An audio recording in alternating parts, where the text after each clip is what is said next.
2014ರಲ್ಲಿ ನಮ್ಮ ವಿಜಯಪುರ ನಗರದ APMC police ಠಾಣೆಯಲ್ಲಿ ಒಂದು ಕಿಡ್ನಾಪಿಂಗ್, ಅಟೆಂಪ್ಟ್ ಟು ಮರ್ಡರ್ ಮತ್ತು ಚೀಟಿಂಗ್ ಒಂದು ಪ್ರಕರಣವು 2014ರಲ್ಲಿ ದಾಖಲಾಗಿತ್ತು.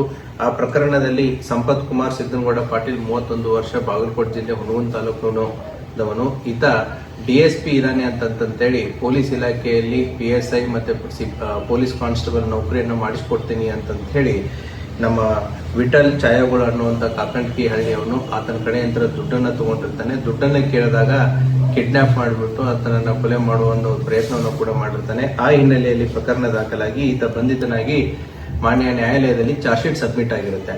2014ರಲ್ಲಿ ಬೇಲಿಂದ ಬಂದ ಮೇಲೆ ಸುಮಾರು 12 ವರ್ಷಗಳ ಕಾಲ ಆತ ಅಬ್ಸ್ಕಾಂಡಿಂಗ್ ಇರ್ತಾನೆ, ತಪ್ಪಿಸ್ಕೊಂಡು ಓಡಾಡ್ತಾ ಇರ್ತಾನೆ.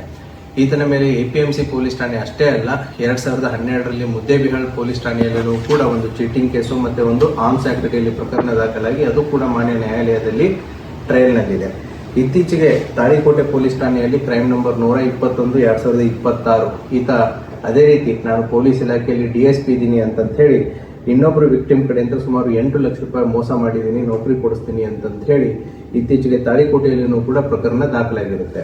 ಆದ್ದರಿಂದ ಎಪಿಎಂಸಿ PSI ಮತ್ತು ಅವರ ಸಿಬ್ಬಂದಿಯ ನೇತೃತ್ವದಲ್ಲಿ ಒಂದು ವಿಶೇಷ ತನಿಖಾ ತಂಡವನ್ನು ರಚನೆ ಮಾಡಿರುತ್ತೆ. ಆತ ಸುಮಾರು 12 ವರ್ಷಗಳಿಂದ ಮಾನ್ಯ ನ್ಯಾಯಾಲಯದಲ್ಲಿ ಯಾವುದೇ ರೀತಿಯಾದಂತಹ ಟ್ರಯಲ್ಗಳಿಗೆ ಅಟೆಂಡ್ ಆಗಲಾರ್ದೇ ಕಣ್ಣ ತಪ್ಪಿಸ್ಕೊಂಡು ಓಡಾಡ್ತಾ ಇರ್ತಾನೆ.